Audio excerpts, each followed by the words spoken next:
be the person you are waiting for.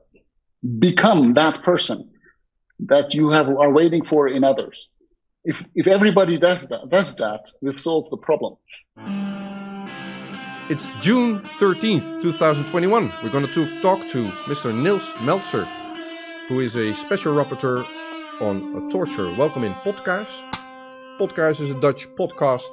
It's a pot with a candle, pot as in flower pot, and candle, I light one to start of an interview. Conversations of hope with activists and journalists and special rapporteurs on torture. Welcome, Mr. Nils Melzer. Thank you very much. And also Bailey Lamon. Hello, Bailey. Hello. So I'll do the introductions and so people know what we're gonna do in this interview. In March 2019, the United Nations Special Rapporteur for Torture and Other Cruel, Inhumane or Degrading Treatment or Punishment began investigating whether or not Julian Assange showed signs of torture, of being a torture victim. So we're going to talk about the torture of Julian Assange and a book that Nils Melzer recently wrote about that, published about it. Now, Assange, April 11th in 2019, was removed from the Ecuadorian Embassy shortly after a press conference by Mr. Melzer on the matter. And I interviewed Nils Melzer in July that year, 2019, after he assessed and reported on Assange indeed showing signs of being a torture victim. So fast forward to today, it's June 13th, 2021, and Mr. Melzer has published a book called The Case of Assange. Now, Bailey Lamon is from Canada. There's the book, yeah. Oh, nice. Der Fall, yeah, so it's in German. That would, I'm going to finish this, but then afterwards the first question is going to be, why is it in German? I can't read German. Pause the answer for a short bit. So Bailey is from Canada, I'm from the Netherlands, and we're going to talk to Mr. Melzer in the context of our book that Bailey and myself are writing called The Whistleblowers Book of Courage, in which we retell or look at various whistleblower stories. Before we continue, could you start off by summarizing what is the office of a United Nations Special Rapporteur for Torture? What is expected of you in that position? Yeah, well, as a United Nations Special Rapporteur, you're appointed by the Human Rights Council. So I'm not employed by the United Nations. I don't have a boss. I don't have a salary either. But it's a political appointment by the community of states. And here is the Human Rights Council in Geneva, 47 states. It's a political process, and it's a mandate of 2 times 3 years, during which I enjoy absolute independence. I'm an independent UN expert. So in my case, it's the topic of the prohibition of torture. There are others as well on the right to life and on migration and so on. But so here, my mandate is to oversee the compliance of UN member states with the prohibition of torture worldwide, and to report to states, to the United Nations General Assembly and to the Human Rights Council on that compliance. And there's 3 ways I do this. I visit countries, I inspect their prisons, I talk to the prisoners there. It's about two countries or 3 per year. But then I also do individual complaints. So my office can receive individual complaints by torture victims, their relatives, their lawyers, NGOs, pointing out cases to me. And then I can intervene with the responsible government, the foreign minister, within about 24 hours, if necessary, and ask them to suspend, for example, an execution, to suspend an extradition, to initiate an investigation of allegations, and to come back to me with clarifications. And that's certainly what I did in the Assange case. There was an individual complaints case. Okay, excellent. All right, so we will be writing a chapter about your personal story, your personal account of the last 2 years, and we will be talking about Assange and all the things that you discovered. But maybe, Bailey, could you go into our little book project, how it's progressing and what we intend to do with the thing? Yeah, so like Rico talked about earlier, he had all these interviews through his Potkaars channel, and he messaged me one day and was like, you and I should write a book based on these interviews that have been happening. And, I was definitely on board with it. And we've been working away at it for, I think we started it in 2019. And we definitely intended to finish it a lot sooner. But, COVID happened and it was just, just life made it difficult. But yeah, so the point of our goal with the book is to, tell different stories about whistleblowers and, the struggles that they faced when they became whistleblowers. What narratives did they change when they became whistleblowers, when that information came out to the public that completely altered everybody's perspective on what they thought the system was doing and how they thought the system worked and whatnot. But it's interesting, you said something just before we started recording about, it's like on one hand, like, you're a whistleblower, but you also said like, I was just doing my job, so like, can you elaborate on that a little bit on, what is your role as a whistleblower, versus you just kind of doing your job, and like, how do these things kind of overlap, and like, where's the line there? Right. I think it's actually quite interesting that we're discussing this question at all, right? So apparently,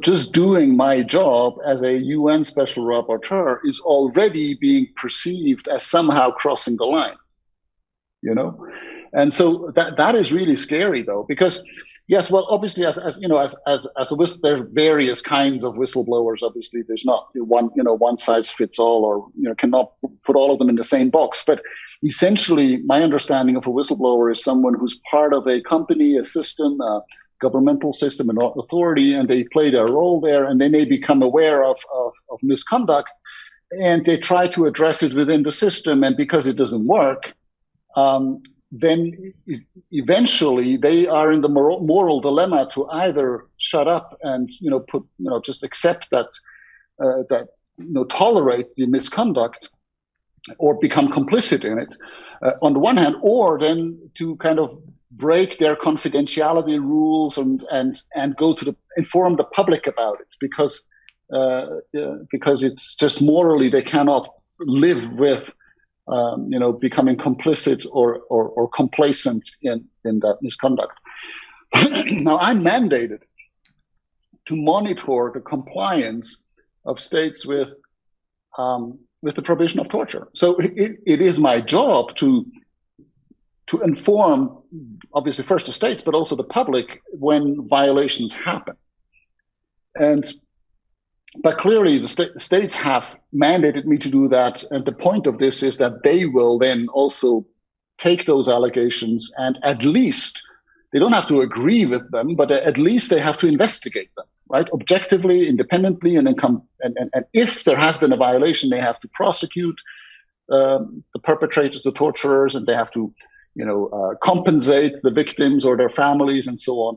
So, I mean, it's fairly clear. And so in the Assange case, I felt like states perceived me as having crossed a line because I reported to them that Julian Assange showed all the symptoms that are typical for psychological torture. And I said, and since he has been under your control for the last 6 years, at least indirectly within that embassy, it can only have been those factors that he was exposed to that have caused those symptoms. And so essentially, I made allegations of torture as I would do in any other individual case and asked them to investigate. But somehow they were, almost insulted because, how can you accuse Sweden, or Britain of torturing Julian Assange? Because how could you? Basically, it was this kind of attitude. I mean, they didn't say it that way, but they said it in diplomatic terms, basically. But it was really weird that I had this feeling of I'm not entitled to say that. I should be saying that he is just trying to evade justice. And there was this public narrative that was extremely strong, and those states were not prepared to enter in a constructive dialogue with me. To say, okay, so what's your evidence? And okay, we will investigate this, and these are our results, and these are your conclusions, and let's sit around a table and see how we can work this out, and what can we do to address those concerns? Because remember, I went to Belmarsh prison with two very experienced specialists, medical doctors, who had worked, with examining potential torture victims for decades. I mean, one was the former president of the World Forensic Society. I mean, he's done the mass graves in the Balkans. He has done everything. The airplane that was downed in Ukraine at the time, the Malaysian one, and he has all those autopsies. He's accompanied me on country visits. It's not someone who is easily misled, or the other one is a very experienced psychiatrist who has headed a torture victim rehabilitation center for many years, who's testifying in court all the time. So I took both of them with me. And that's very rare that I have two doctors with me. And I thought it was important so I have an objective basis. I've been visiting political prisoners for 20 years, but I'm not a medical doctor. So we had those three opinions: my impression with my experience of 20 years of prison visits, the forensic, and the psychiatrist. And all of us, independently from each other, came to the conclusion that this was a clear case of psychological torture. And so, in a sense, when I say, well, I just did my job, I transmitted this, I reported this to states and asked them now to, as the Anti-Torture Convention requires, as soon as they have reasonable grounds to believe, the states, that an act of torture has been committed, they have to investigate the case independently and promptly and impartially and so on. So that's the very minimum they should do. They didn't want to do that. They responded. I mean, the UK took 5 months to respond. And then they responded in like 3 sentences, basically saying, oh, the UK government rejects any allegations of torture, and we're only treating Mr. Assange according to the rule of law. He has been sentenced for bail violation, and he could have left the embassy at any time. I mean, this kind of platitudes that, clearly, I mean, were not convincing. Sweden basically said, oh, well, at the time, I remember that as soon as Julian Assange was arrested by the British, the Swedish reopened their eternal rape allegation case, that had been dormant for several years.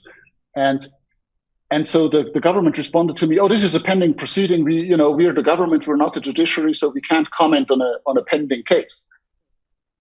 I mean, as if torture ever happened after the criminal proceeding. Obviously, it happens during the criminal proceeding, always. I mean, when you have interrogational torture and so on, it's clearly, my protocol, according to the diplomatic protocol, my counterpart is the Minister of Foreign Affairs. The Minister of Foreign Affairs then has to transmit my concerns to the responsible authority, which may be a court, a prosecutor, police, whoever. And they then have to investigate and to respond. But Sweden basically just said, oh, we can't comment on this because it's a pending criminal proceeding, which is obviously just an evasion of, and then and the US, well, they basically said, oh, we never had Assange in our jurisdiction, so, you can't blame us for anything, although clearly they have been putting everybody else under pressure.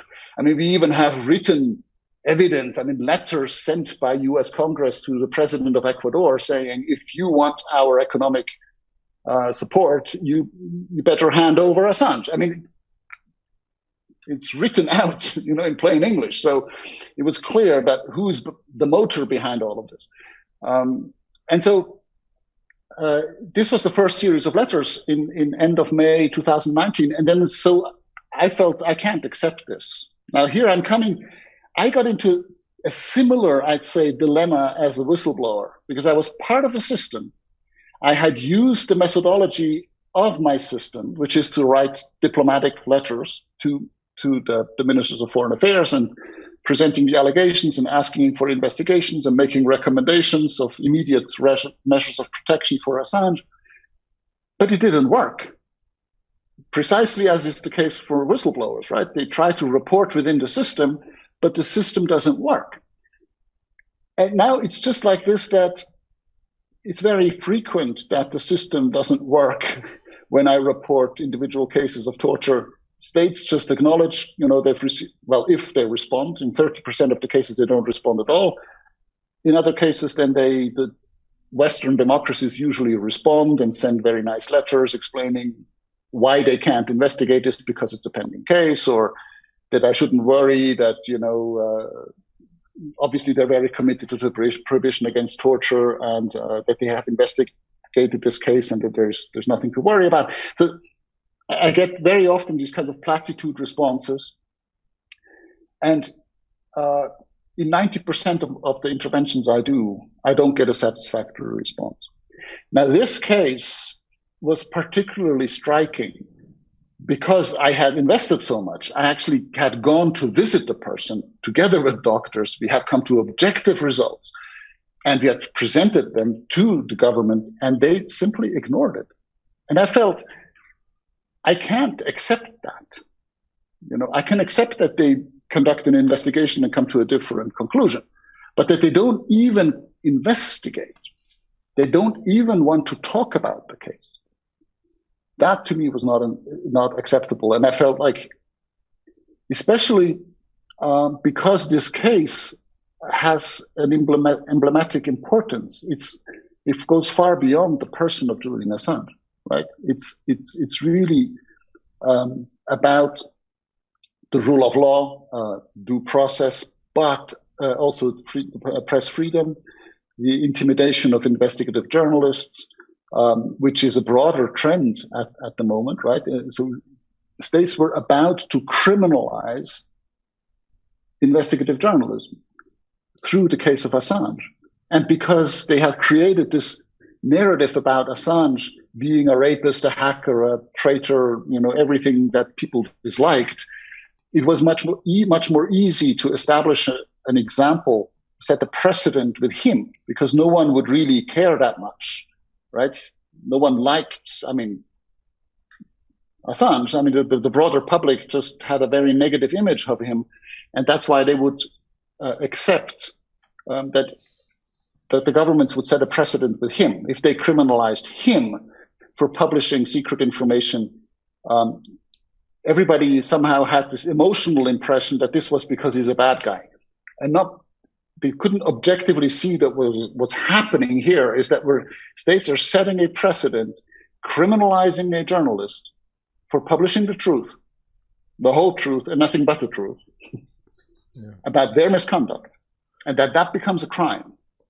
You went and what that means for all other journalists. This link was simply not made, and that's why I decided to insist on this case. Was the reason that you're, pushing, exploring, or investing yourself in this case, is that also because it involves Sweden and United Kingdom, where you even teach? You teach law. Does that have... Well, I'm one of my nationalities is Swedish, right? So I'm Swiss and Swedish, and so I speak the language. And I do teach in Britain. No, these were not reasons. I have to say that I simply didn't expect those two states to so blatantly violate international law. I knew, in every state there are irregularities, human rights violations happen, but in mature democracies, somehow I still believe that 20 years of experience in war areas and so on, at least in mature democracies, if you have evidence and you can actually prove it and you actually establish the facts carefully and objectively with medical advice and everything, then, they will not try to avoid an investigation. They will investigate it, and if misconduct happens, there will be consequences, They might try to tone it down a little bit and so on, but by and large, the system functions. I was convinced.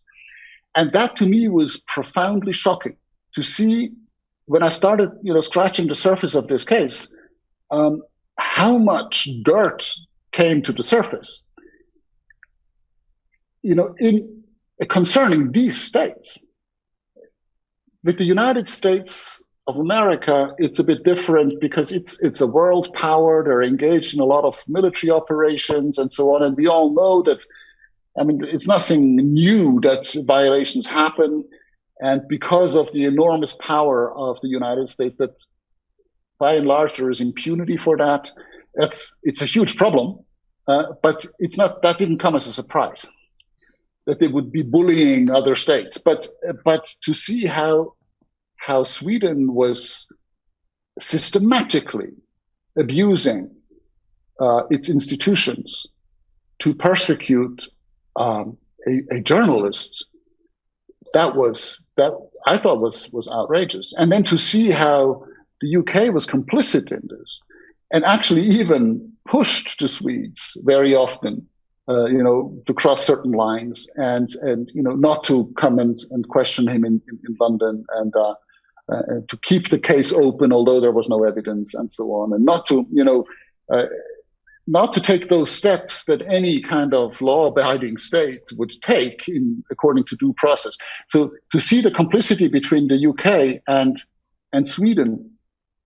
And so in the beginning, I had been influenced very much by this public narrative. I didn't want to take this case when his lawyers first contacted me because I thought, this is this hacker, this narcissist, this rapist, and so on. He just wants to manipulate me.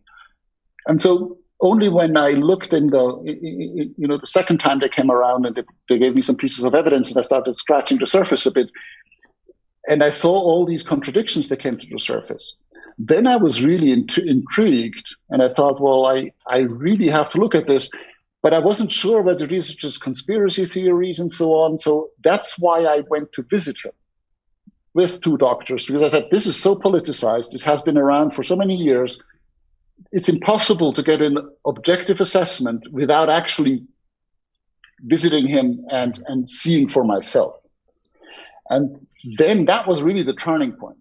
So I got these conclusions, and then I thought, well, now I'll confront first the governments with it, and they will react. They didn't. Then I thought, well, now I'll inform the press.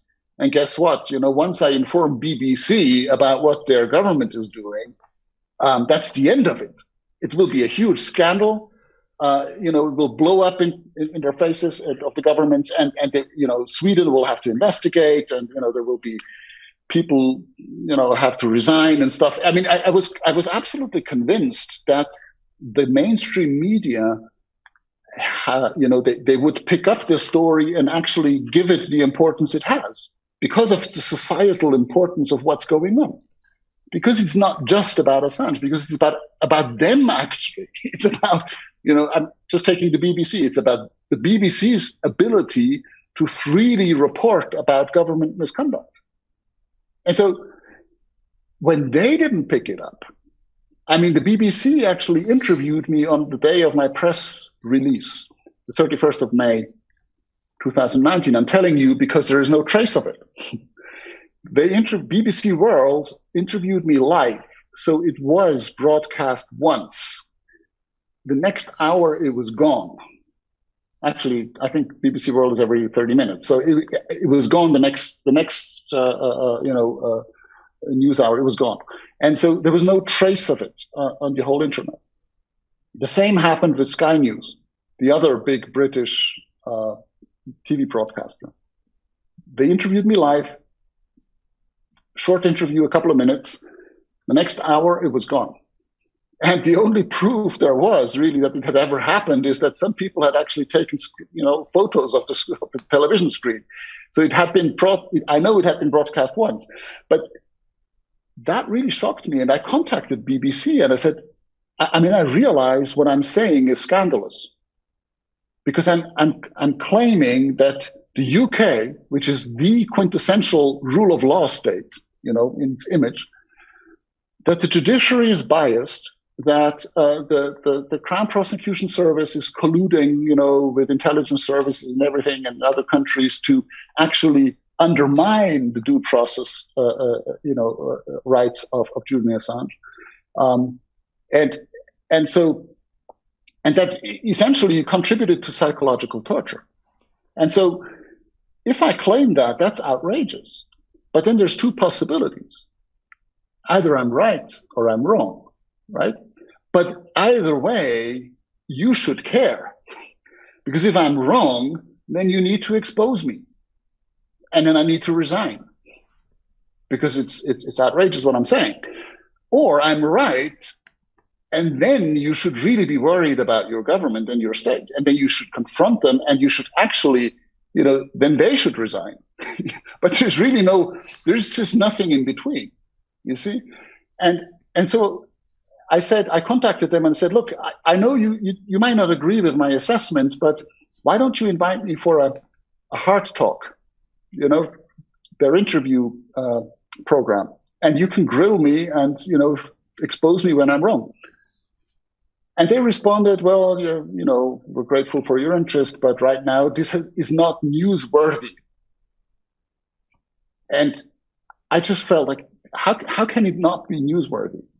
It's so obvious. So this really is, and now, so now, this was the time when we first talked. I remember that. Rico. Let me, on your personal page, on your own blog page, you wrote an op-ed, right? And back in 2019, after you assessed Assange, you said, this op-ed has been offered for publication to The Guardian, The Times, The Financial Times, The Sydney Morning Herald, The Australian, Canberra Times, The Telegraph, The New York Times, The Washington Post, Thomson Reuters Foundation, and Newsweek. None responded positively. And then this guy from the Netherlands showed up and said, I'll do an interview. You went, yes, that's cool. Exactly. So exactly. What I hadn't told you, I think, yet is that pretty much for the same reason I went to London in February last year, not per se to see the first week of that extradition case, but to see who in the media shows up and why this thing does not appear on our national television and in our newspapers in the Netherlands. I wanted to see firsthand if they are there, who is there, and how they are reporting on it. And what I learned there is that the sole foreign correspondent of the Netherlands, Dutch guy, Tim de Wit, he was there on the Monday morning. He was there on that first week in February in London, and he was in court on the Monday morning. That's the period of time, the first couple of hours, when the Americans were allowed to make their case. So Tim de Wit went on national radio in the Netherlands, and he did his little reporting on the case of the Americans. And then he was gone. So I'm here. I'll have a beer. Let's talk. I want to know how that editorial process works. And he said, no, I'm busy. The rest of the week, I'm covering Brexit. Well, Brexit was dead in the water back then, as it has been for a couple of years, but it was dead in the water there also. So what I learned there is that no Dutch journalist showed up at all, none whatsoever, and that the one guy that was told to go there only was allowed to do the Americans, and he didn't even want to talk to me about his. So I can confirm what you just said. That's the whole reason I went to London. Nobody showed up. I'm pretty sure there's no Canadian media that covers it either. Like you might, like over here, like we might see one article published in the CBC, but that's and it's usually very superficial, right? It's about this has happened, that had happened, but and it's all reduced to what is happening with Julian Assange. It's not, but that's the whole problem with this case, is that it's called the case of Julian Assange, when actually it isn't the case of Julian Assange. It's the case of the misconduct and corruption of Western governments. That's what the case is about.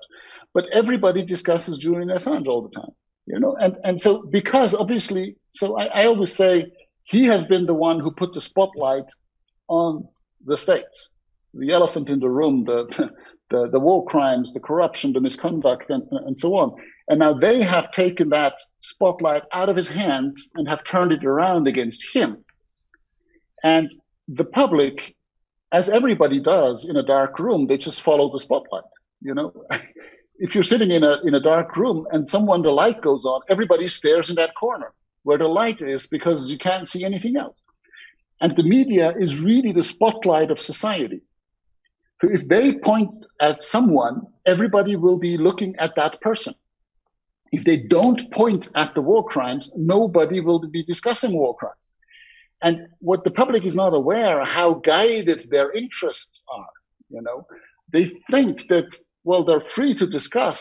Yes, they're free to discuss, but the menu of possible choices what to discuss about is being offered by the mainstream media. And I think that is really the problem.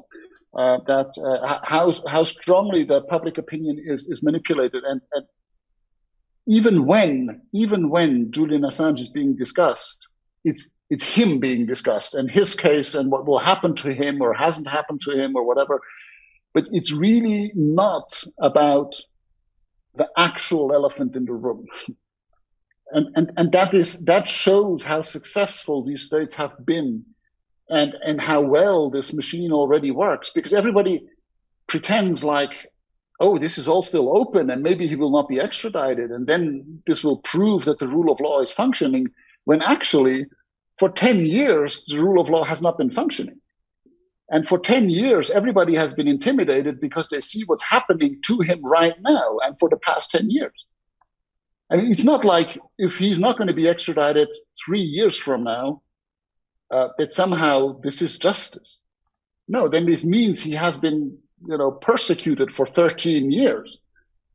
And so I think that's very important that we see the intimidation is already working. It's already functioning. And he doesn't need to be extradited for this. Yeah, it has. No, and also this conference, I have talked to you in 2000, it's not even dated, outdated. I mean, it's been a couple of years, but you laid in detail, you explained what had happened with the Sweden case, with Assange, in the embassy, and also a large part of your book goes into that. If for documenting purposes and for history writing, also for that bit, so at least the Special Rapporteur on Torture writes down what has really happened, just like how you started a moment ago. But the official narrative, the thing that we all see in the media, has worked, and it has worked on you also. You have held the position of Special Rapporteur since 2016, and the case of Assange was brought to your attention in 2019. So, what in your book you're also saying, you're quoting a German lawyer, when you go to sleep in democracy, you wake up in tyranny. Would you go as far as to say that the Special Rapporteur on Torture, you, were on that level, you were even asleep? Yes, absolutely. Clearly, not fully, because I mean, I have been working with human rights violations and war crimes and so on for 20 years. But I wasn't aware to what extent this whole system is corrupted. To what extent it is so controlled that it's almost impossible to break up, the kind of the veil that is between what's actually happening and the perception of reality of the broader public. And so my book really tries to kind of take people along on my journey on how I discovered this. I start out explaining how I didn't want to get into this case, how I, and the first chapter actually is how to miss an elephant. How can you miss an elephant in a room, and how I actually missed the elephant, and how his lawyers had to come back and send me medical, opinions and stuff for me to start at least scratching the surface. But then also I kind of take the reader along and show them, look, there's nothing wrong with you if you think Assange is a rapist and a traitor and a hacker. And so it's not your fault because you have been deceived. And if you think you've not been deceived, that's normal because it proves that the deception is working, right? Let's move into, hang on. I want to go to you. So the Special Rapporteur on Torture, that's an honorary job. You don't get paid. And if you're asked, I'm pretty sure, I have to pose it as a question. So when you were asked, you feel honored. And you go, you think about that thing, you think, I'll take that position. Or Oh, it's a very, I mean, it's a very exclusive position in a sense, because you obviously you get a lot of visibility, you have a lot of impact, And also, because of they only asked the right person for the job. You don't get asked lightly. No, not Oh, this is not. actually, Hang on, no, there's a question coming. This is not. I do not intend this as a compliment, but you're a right guy for that job, and I've seen your track record. I've seen what you've done. I've seen your career. I can imagine you being asked for that job and you delivering a good. So you're not the only special rapporteur. There's a lot of them. So once you came to your conclusions and you wrote your first report and you went to Belmarsh with the doctors, you also volunteered your new knowledge to your immediate colleagues who are also well educated and have seen lots of what has been the response of the other rapporteurs, what has been the response of the other bodies inside United Nations to you then? Yes, well, I obviously for the topic of torture, I'm the special rapporteur. There are others, but there's for different topics. But there's other topics that are also concerned here, like freedom of expression. There's a special rapporteur on freedom of expression. There's a special rapporteur. There's a working group on arbitrary detention. So there are others that might be involved. But it's even within the United Nations, people have been extremely hesitant. I mean, no one dared to interfere with my mandate and tell me what to do and what not to do. But I could see that people kind of took distance. They didn't want to join my public communications. They didn't, because usually, when I communicate publicly on a torture case, I will have, the working group on arbitrary detention signing it as well, and so on. If it's a migrant, it might be the special rapporteur on migration, and so on. And here, in the beginning, I had some, but very soon, I mean, for the past, I think, year or so, no one has ever joined my communications because they just stay away, I think. I can't speak for them. They're independent as I am, for the reasons why they wouldn't. But I clearly, I mean, I don't get to talk to the governments. The mainstream media doesn't want to interview me, and if they make the mistake of interviewing me, they make sure that they lose the interview somewhere in nowhere. And then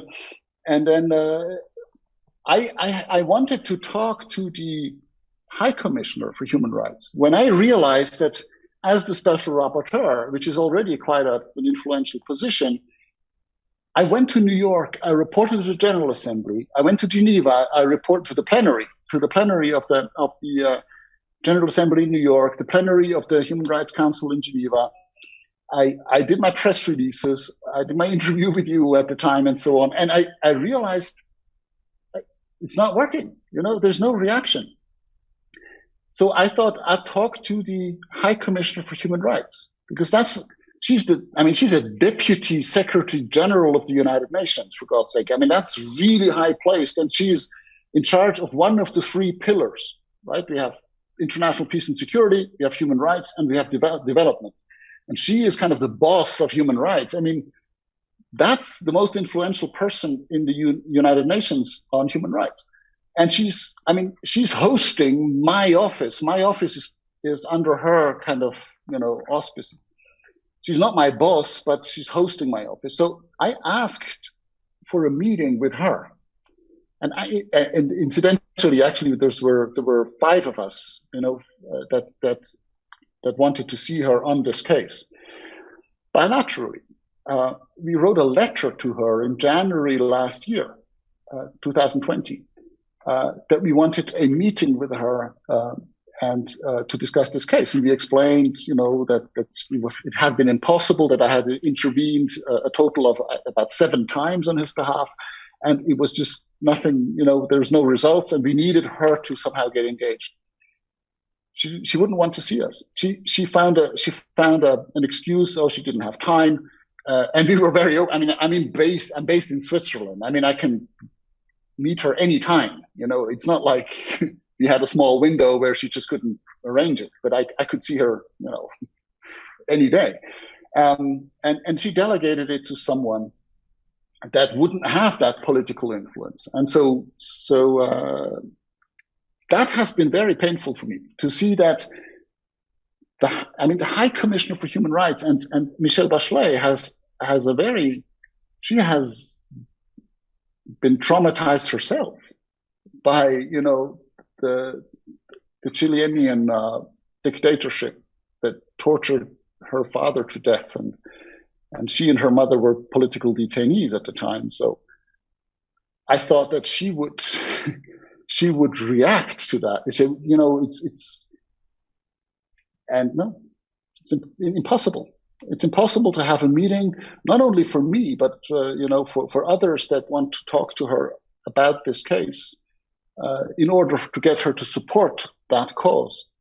She doesn't even want to speak about it, apparently, and that to me was quite alarming. So in the United Nations, I somehow remained isolated on this case, with very, very few people supporting me, and most of the time only informally. What really happened is I lost all of my research money, right? Because special rapporteurs have a very limited budget, which covers their travel and so on, but we don't have a special budget for research. And if you want to do research for thematic reports and so on, and specific topics where we have to consult with experts, we need additional money, so-called extra budgetary funds.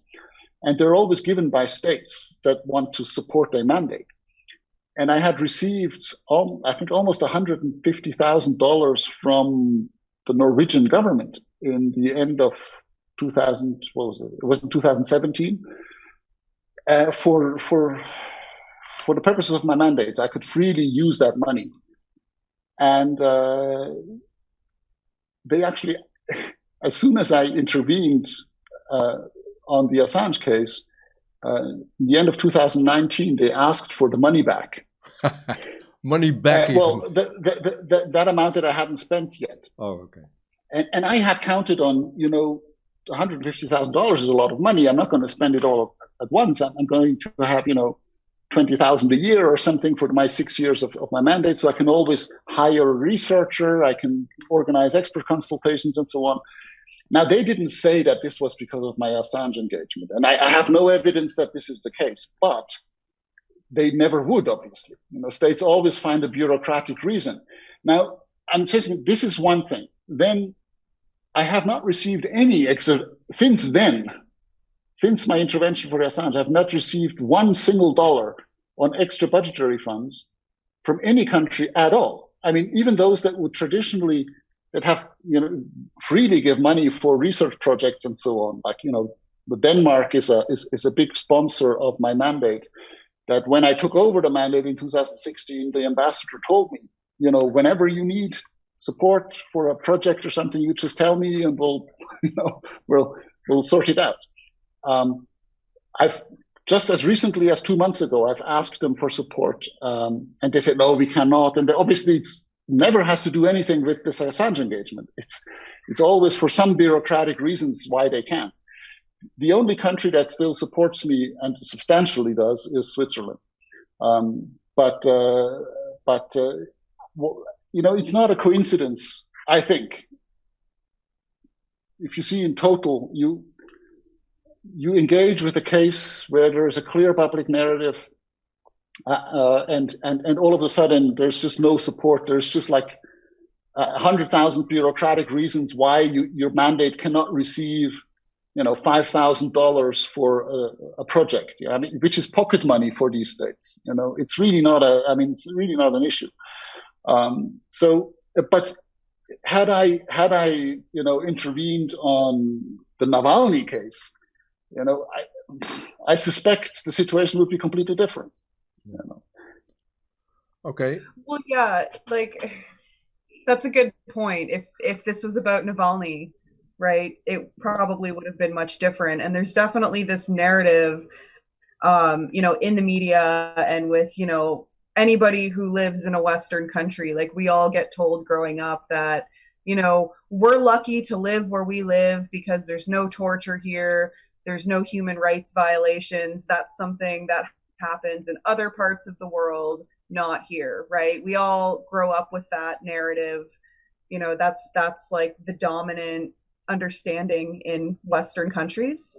And, you know, it's like once you start, and this happens when anybody blows the whistle in any, you know, institution or wherever, like as soon as you crush that dominant narrative and you make people realize that, like, hey, the situation is actually not what you've been told to believe it is all these years, people either are open to that, right, and they change their perspective with new information, which is, you know, what you would normally think people would do, or they just go into complete denial and they look for, you know, reasons to disregard what they've learned, or reasons why they can convince themselves that it's not true and that you're just, you know, bullshitting. And like that happens so much. And it's just crazy that it would also happen at a level like the United Nations, which is, you know, you would think the United Nations would be, you know, the ones to come in and be like, okay, stop this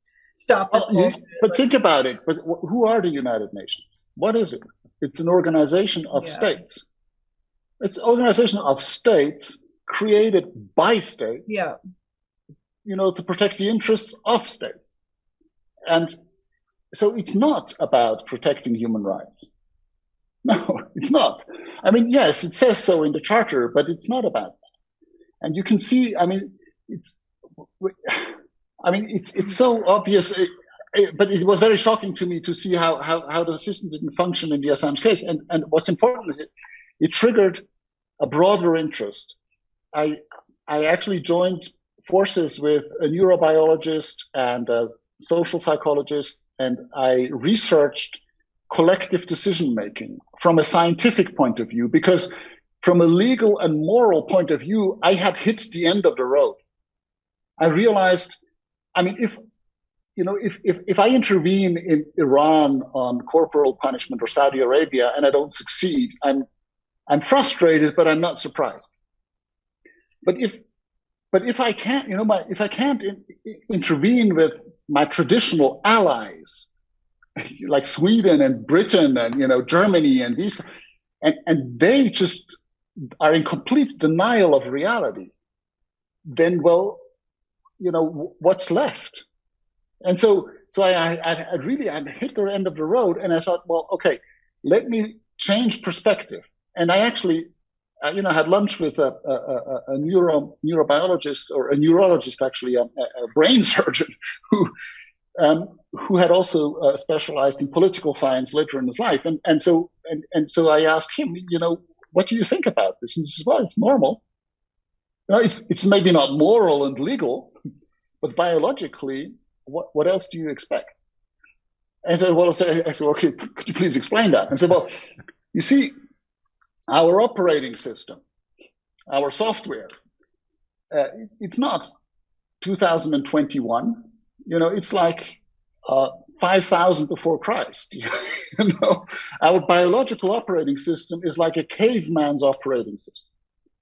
And so genetically, we still function like people that used to live in caves, in small groups of 20, 30 people. And you know, as soon as they step out of the cave, there may be some tiger or, you know, something dangerous, some other tribe and so on. So they really had to stick together.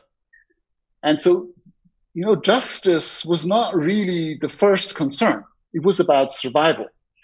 And so if there was something, you know, if the boss, the most powerful, the strongest in the group, took the biggest piece of meat or whatever, or stole your stuff, you wouldn't really insist on justice, because if you insisted, either you have to leave the cave or he'll beat you over the head.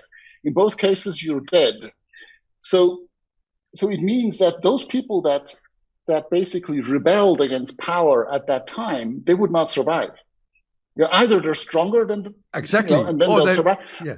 But everybody else doesn't survive. So the genetics that survived and that we are all part of, predominantly are of people who were cowards, you know, who were not strong enough to stand up to power. That's our genetics, because it's good for our survival, but it's not good for justice. And so, you know, that's what really, since the Enlightenment period, about 300 years ago, we created this ideal of the rational human being that kind of is morally guided in, towards realizing some kind of a public interest or something like this. That's nice as an ideal, but it's not really how we function, because we think our decisions are rational, but they're not. They're emotional. All right. I mean, most of our decisions are emotionally driven, and we think we're conscious about why we're deciding things, but we're not. Most of our decisions happen at the unconscious level, and then they rise up into our consciousness, and then we start rationalizing them. We start to justify decisions we've already taken emotionally. That's how marketing works, right? It works with pictures and images and messages that hit you in the unconscious, on the unconscious level, and then they create a decision to buy something, and then they give you the little sentences to explain to your mind, to explain to your emotions why you buy it. They give you some good reason, but actually you've already decided before. But you think you're rational. And so this happens not only in marketing, in purchasing decisions, but also in political decisions, right? When they tell you about all those dangerous foreigners that are coming, from Africa and elsewhere, taking over. I mean, all these messaging that is being pushed by politicians, it hits you at the or they're warning of terrorism and national security and all these things. They play into your survival instinct. And so I researched this very broadly, and I saw that the social psychologists said, look, people by and large, when they get confronted with a moral dilemma, and here we're in the whistleblower situation, right? You're inside the system, and all of a sudden you're in a moral dilemma because some bad stuff is going on, and no one is taking care of it. And so now you're in a dilemma. Most of the time, by nature, our first reaction is to deny the facts. We close our eyes. We don't want to see it, right? Because it allows us to maintain our comfort, right? But then if we can't ignore the facts, then we're denying responsibility as the next level. We say, okay, it's bad, but I can't do anything about it because the boss told me I have to do this, higher superior orders, or it's a different department or whatever. Maybe you find a reason to say to blame someone else for it, right? And so the next level is, you can't deny the facts. You can't even deny your responsibility. Now you start justifying it. You deny the wrongfulness of it. You say, yes, but these are the terrorists. These are the bad guys. It's because he did this and he, so you start justifying things, and that's where the discrimination usually comes in. The foreigners, the LGBTI, whatever, the unbelievers. I mean, whatever criteria you find to other someone, to say this person is something else, so now I can justify why I mistreat you and so on. So it's denial of fact, denial of responsibility, and denial of wrongfulness. The interesting thing with whistleblowers usually is in the beginning, like everybody else, they will try to deny the facts. But when they can't, they can't deny the responsibility, so they feel responsible. And so now they go out to the public. But the natural thing is, then you deny responsibility, then you deny the wrongfulness. And that's a very simple pattern that happens all the time. When I write to governments, most of the responses I get, 90%, is denial of reality, denial of responsibility, or denial of wrongfulness. It's always those three levels of denial, but it's always denial in order to avoid a moral dilemma that would force you to change something. Only when you can't deny any of those three levels, then you have to change something. And that's very painful, right? Because we all try to avoid pain. And then you have to be courageous and you have to face the problem, right? And so, but that's usually how it happens. And obviously that's why we have, why it's so important to have transparency and why we have to fight against secrecy, because secrecy protects these patterns, right?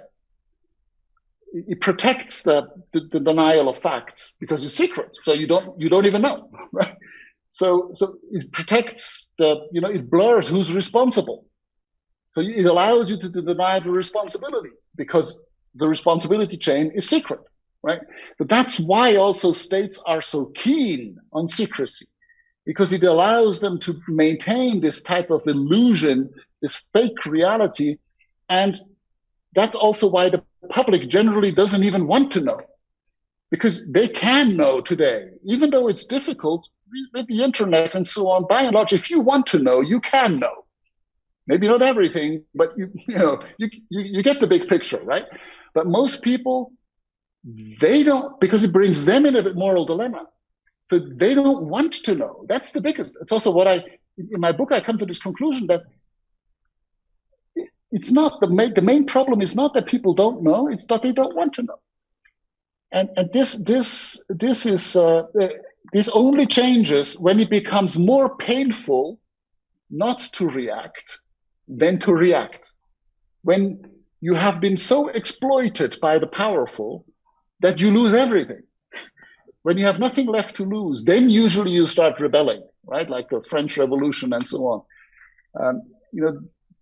But most people just attach to the little things they have, and they're so afraid to lose that they rather give another 10% of what they have, than taking any risks. And so I always tell my students, don't attach to the things you have in terms of function, of money, of decent. Attach to your integrity. Because when you attach to your integrity, you may lose a function, you may even lose the things you have, but you will not lose yourself. But if you lose your integrity over a function, you have lost everything. You may have money, you may have functions, you may have everything, but in the essence, you have already lost, you see? And but yeah, by and large, the instinct governs us to do the opposite. And I think it's very important because it also allows us not to condemn people, because it's a natural reaction to have that urge to survive. And it's not helpful when we just demonize people, and say, they're basically bad people and good people, because then we're moralizing and so on. And as soon as you accuse people of bad things, they become very defensive, right? So it's rather, when I hear someone say, Assange, this hacker, or when they accuse me of defending a rapist or something like this, I'm not offended. I think I understand, because maybe I wouldn't have reacted that way, but I had this attitude towards Assange myself. And in my function, where I'm mandated to look at human rights, and I'm a specialist and an expert in human rights who has a lot of experience, if they can do that to me, then they can do it to everybody. So it's normal. So the thing is, we have to take people by the hand and say, look, we understand. But you have to understand that you're being deceived. And not only about this case, you're being deceived about pretty much everything in your life. You're being told that, exploitative capitalism is the only solution to an environmental crisis which has been created by exploitative capitalism. I mean, it's stupid. It's obviously stupid, but you're being sold this type of stupid truths, or untruths. And or you look at the Assange case and all the whistleblowers. Why would it be a crime to tell the truth? And why, why is no one being prosecuted who has committed a war crime that is being recorded on video? And why is no one being prosecuted for torture that has been confirmed in a 7,000 report not by some NGO, but by the Senate committee of the US Congress? They have confirmed there has been a torture policy. Torture is one of the gravest crimes in the world. Why is no one being prosecuted?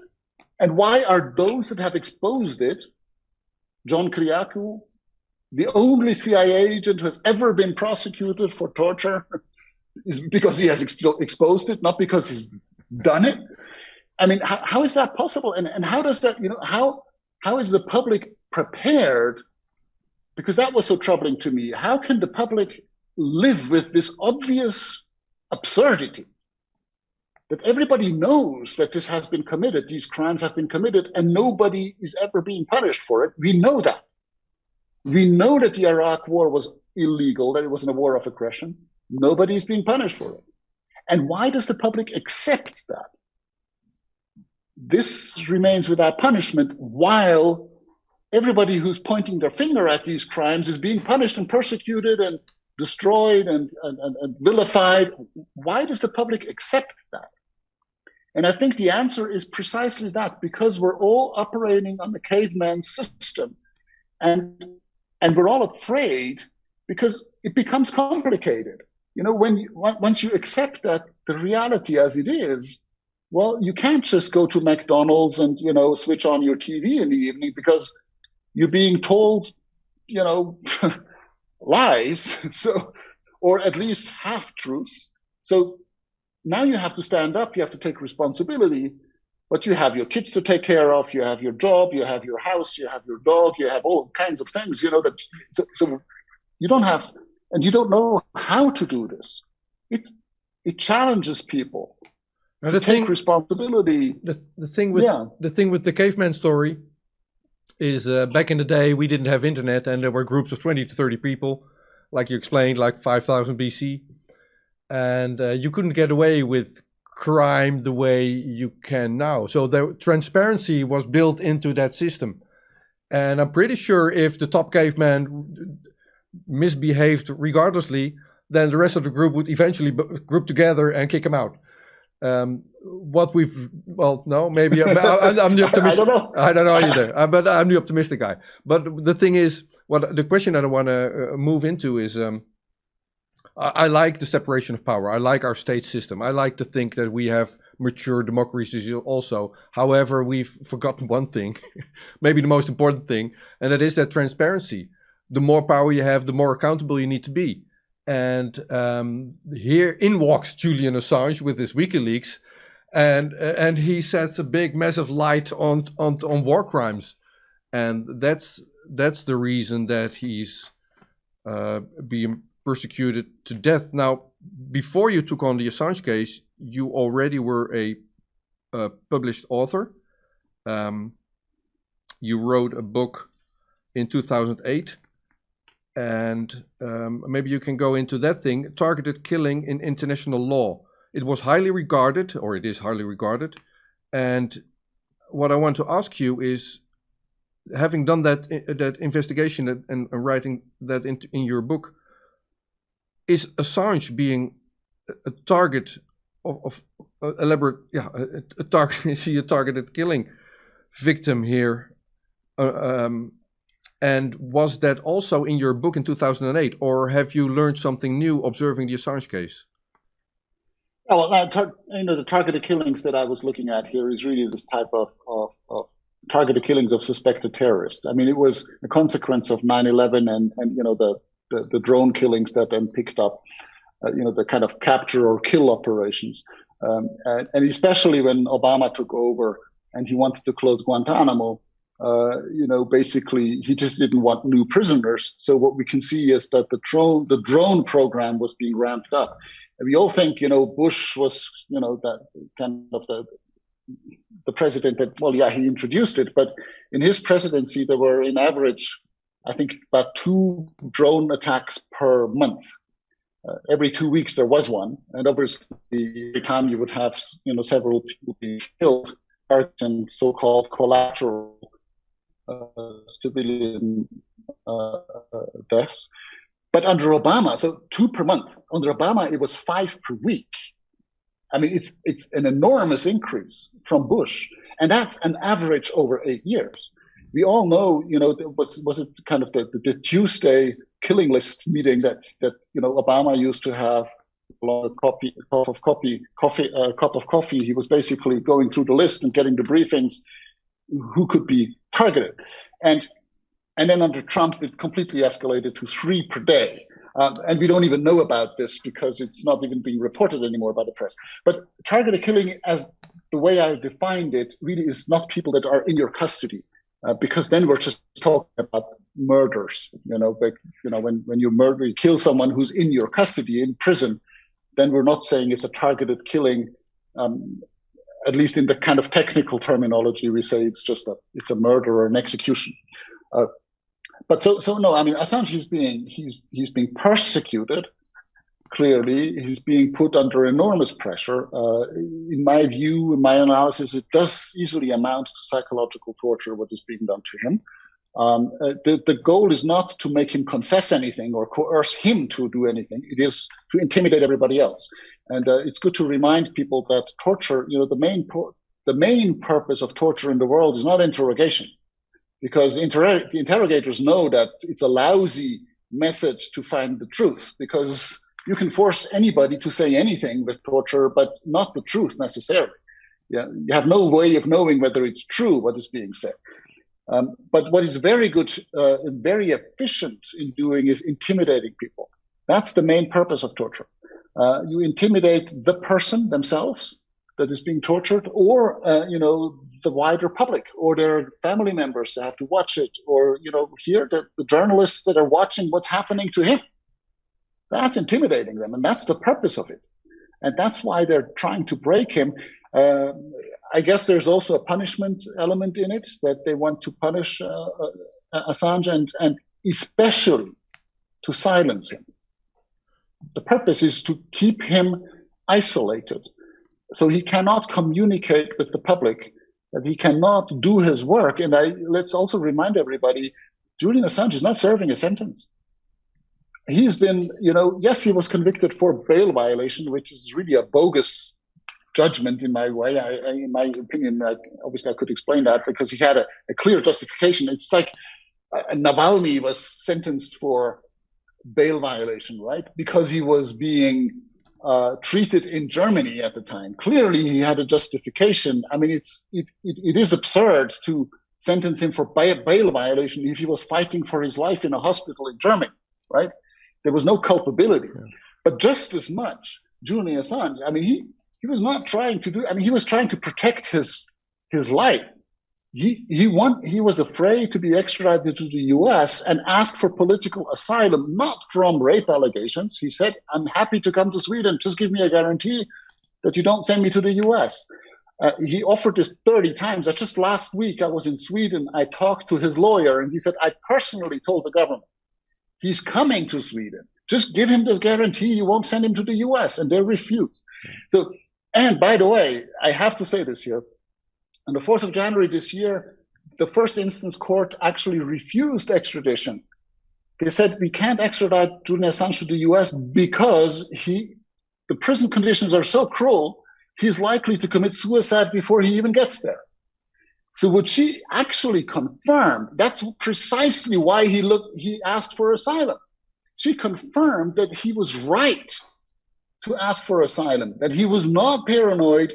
She confirmed legally that he had a justification for asking for this asylum, and that Ecuador was right to give it to him. And so what I want to say with this is, he had a justification for being there. So clearly he shouldn't be sentenced for bail violation. But anyway, even that sentence, he completed serving it in September 2019. That's 18 months ago. He's being held in quasi-solitary confinement since 18 months without any need. He's not serving a sentence. There's no legal basis. The only reason is that they want to make sure he's not escaping in case he gets extradited, 2 years down the line to the US. But let's also remind people that that's not a legal basis to keep someone in solitary confinement. The only thing you can do maybe is to keep him in house arrest. Augusto Pinochet, the Chilean dictator, who was accused of crimes against humanity and wanted by 6 countries, he was in the UK in extradition detention, but he was kept in the villa in house arrest, and Margaret Thatcher visited him. It's not like Tony Blair is visiting Julian Assange in prison. I mean, honestly, you can see that the purpose is not to prevent his escape. The purpose is to silence him and isolate him. Yes, silence, isolate, intimidate others. You, in your position, have you felt intimidated? over the last 2 years? I was worried at times that that expecting that perhaps there could be some threats or something. Not really. No. And I have to say I have never been threatened. I mean, what has happened is clearly I've lost support, as financial support for the mandate, and also it has been signaled to me that there is a political price to be paid for this in terms of my career. It's not good for my professional plans if I wanted to stay in the UN, and because for all the kind of higher more influential positions you need the approval at least by the P5 states, and so here I have the US and the UK probably quite irritated at me for doing my job, to be honest. So I don't expect to have a prospect of a career in the United Nations or in diplomacy more generally. Yeah, well, not to put words in your mouth, but is it working then? Is it changing your approach? Is it changing the way you choose your words or your actions? The intimidation? No, because I walk the talk, right? I mean, I tell my students to attach to their integrity and not to functions, because that's what I practice, and I've practiced this all throughout my life. Because what I know is, if I lose this function or the opportunity to get another function because of my integrity, it actually protects me. It means that in that other function, I could not be with my integrity. So. Okay. There will be other opportunities, and it ensures that I will always have a job where I can actually practice my integrity. In your book, you describe a certain statue. So that's a statue with Snowden, Assange, and Manning. It was in Berlin. You were in Berlin, and people were delivering speeches next to that statue.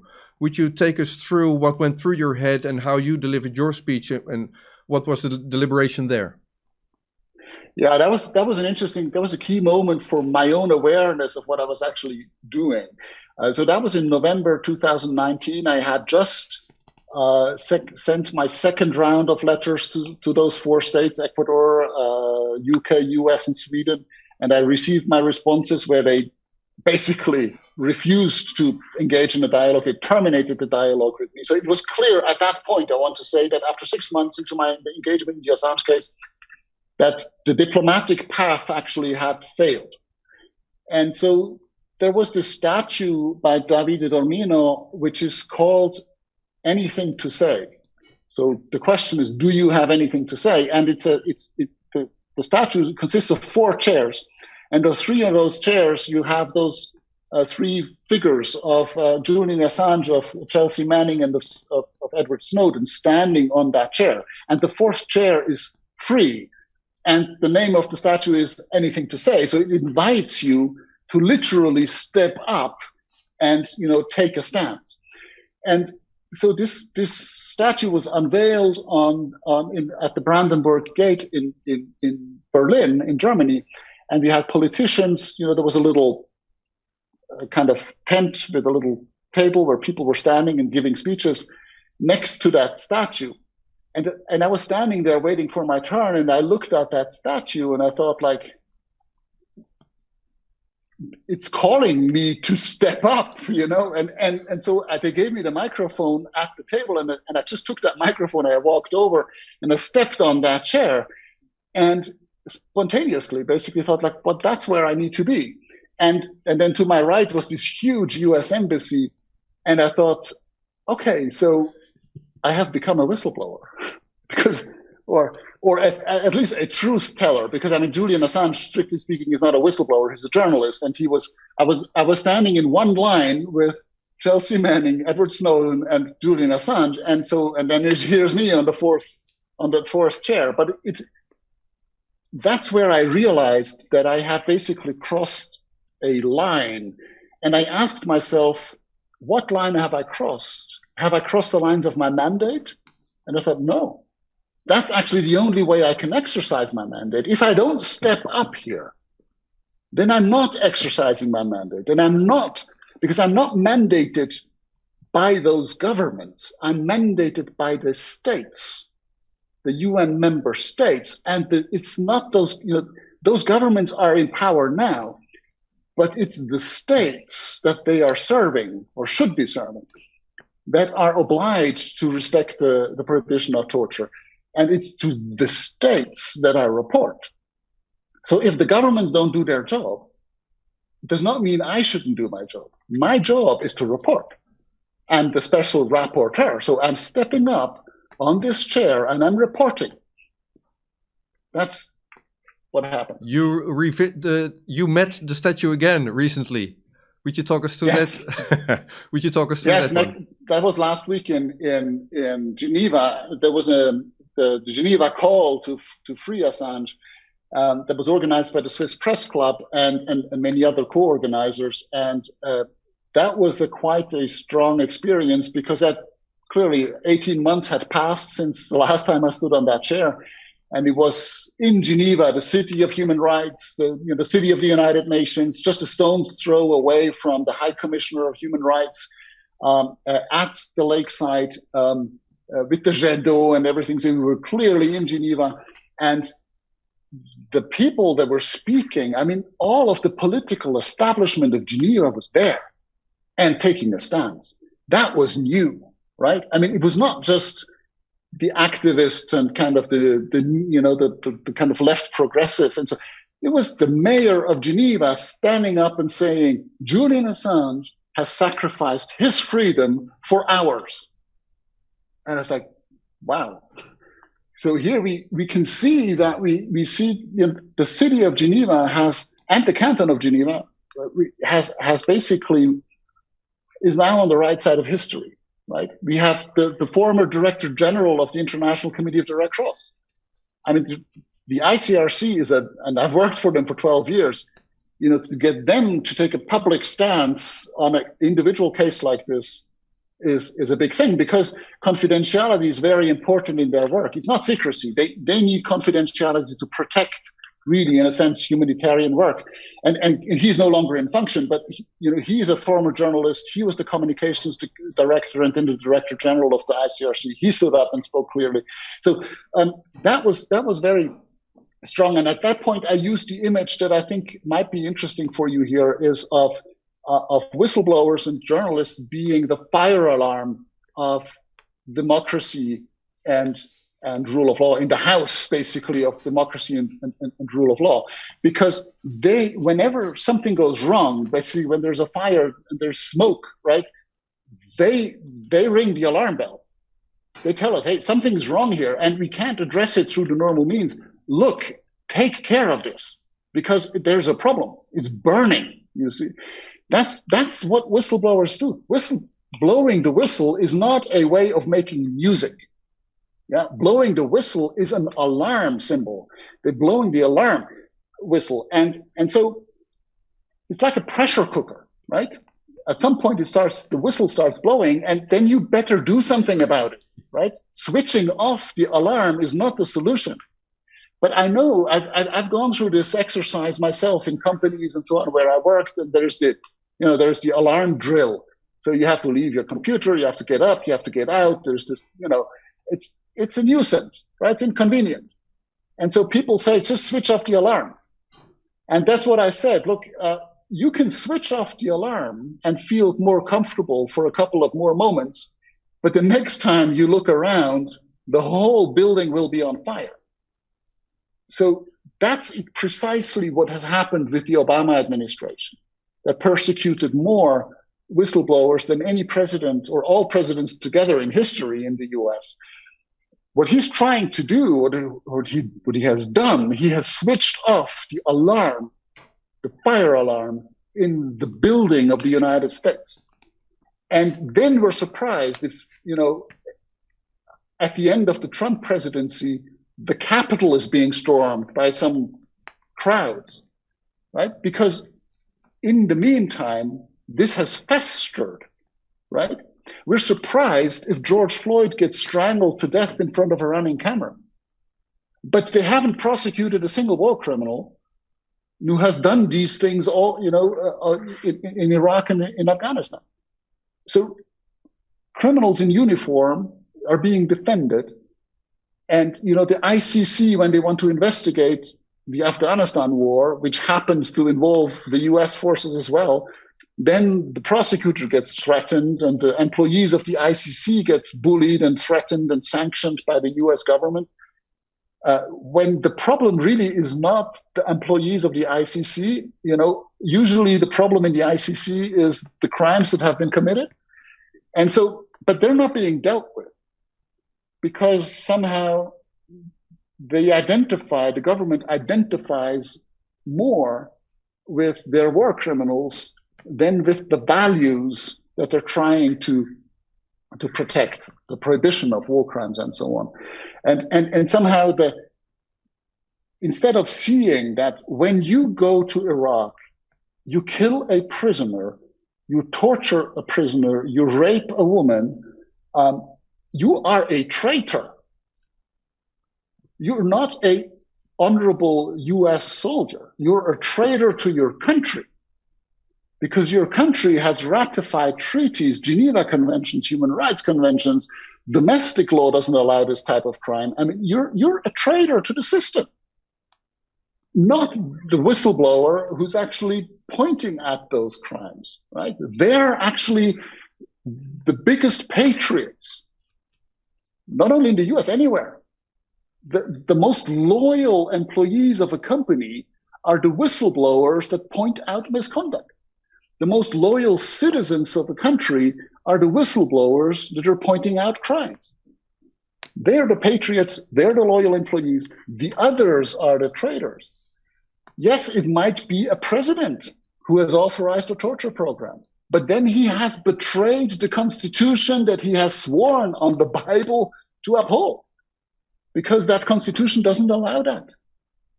And so I think there we really have to start, turning our perspective around and asking, what are we loyal to when we protect war criminals?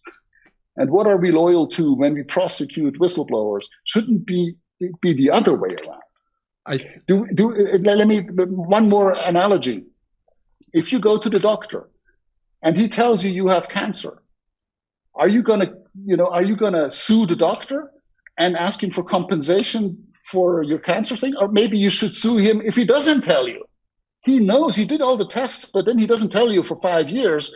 And then the next time you look, it's too late. Now you should actually sue him because he could have told you. And it was his duty to tell you.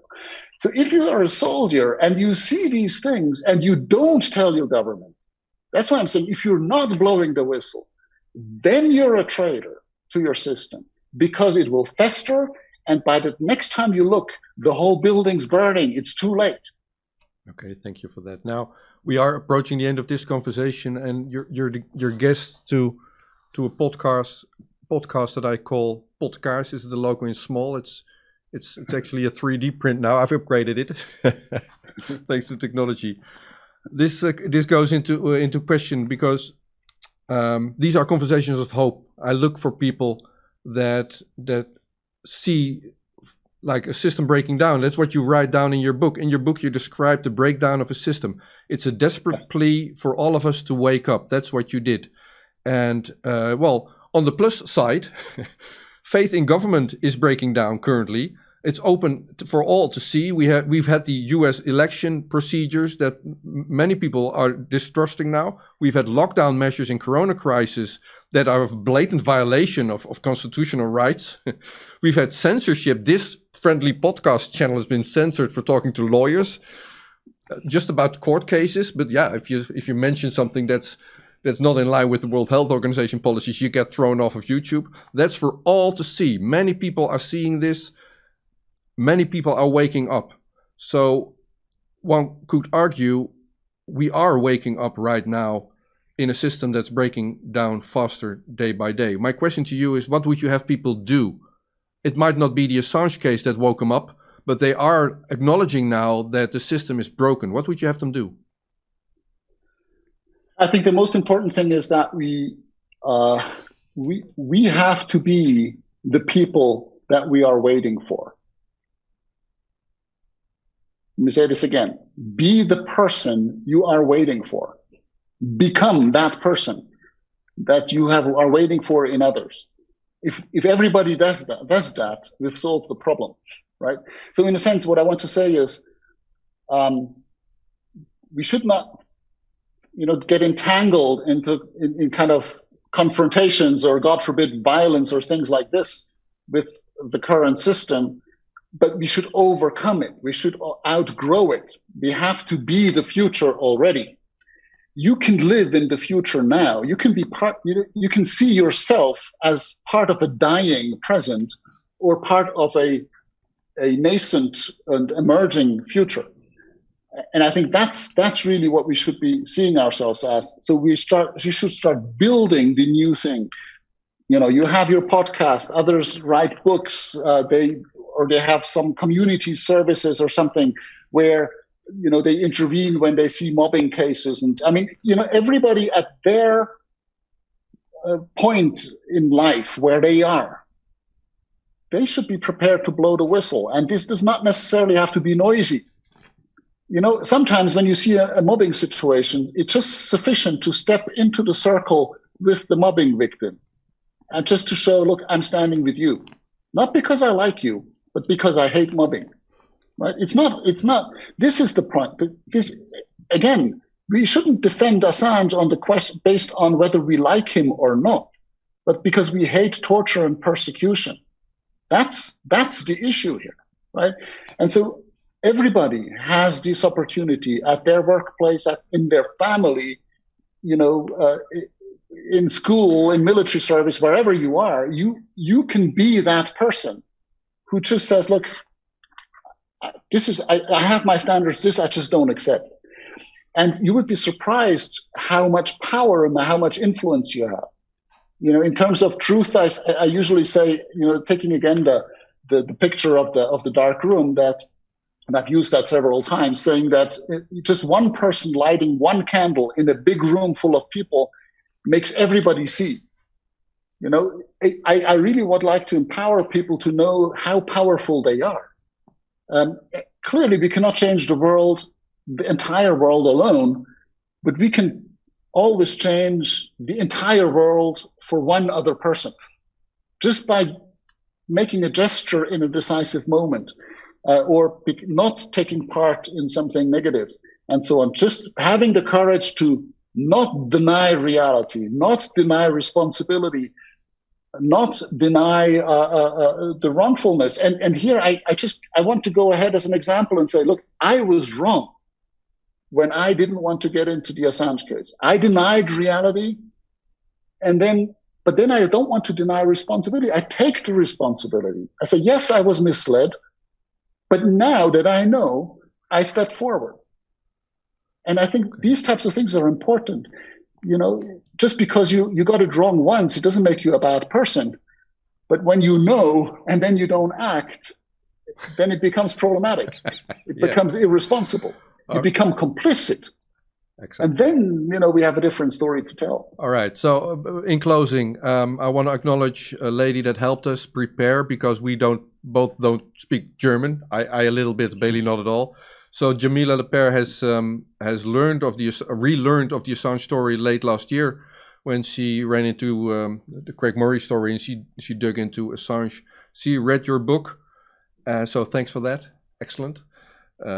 And she quoted your epilogue, so the last part of the book, in English. She says, "Small candle can light up a whole dark room. That's what Julian Assange did.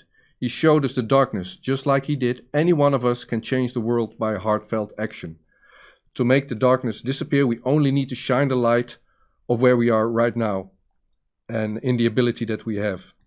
Now, what she also said is, I was happily boasting about my 3D printer and my little logo, and people saw that thing and said, "Oh well, it's an award, it's a cup. You need to create the Potkaars award."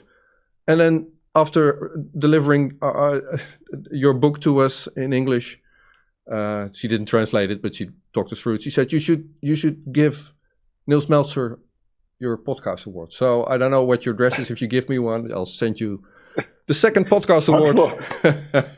Thank you very much. Thank you very much.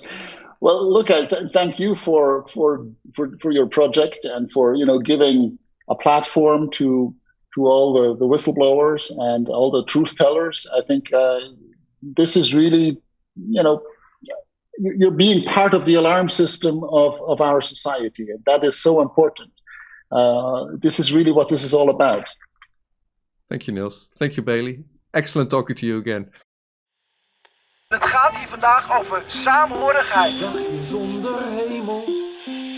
Rusten liegt niet. Wat normaal maken is wat niet is normaal. Every nation in every region now has a decision to make. En dan ook geen hel meer. You think I'm joking? Predator Dat drones. is best makkelijk. You will never see it coming. Wat dacht je alle mensen? Laat staan dat ik kan ingaan over vuur. Bezig met vandaag.